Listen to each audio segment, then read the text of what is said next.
Hello everyone, good evening. How are you all today? How was your holiday? I hope everyone is okay.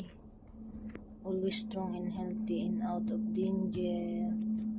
Happy Monday everyone in of the month of March. By March and welcome April. Today is 30 ba? 30?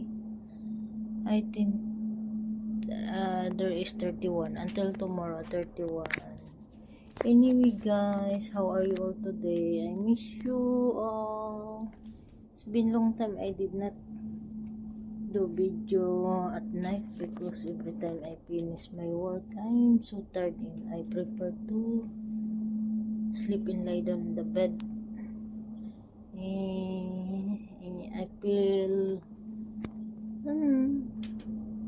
I feel something I miss everyone. That's why I want to ask everyone, how are you all today? How was your day going so far today? And have a good night sleep everyone, and see you tomorrow. Bye bye all.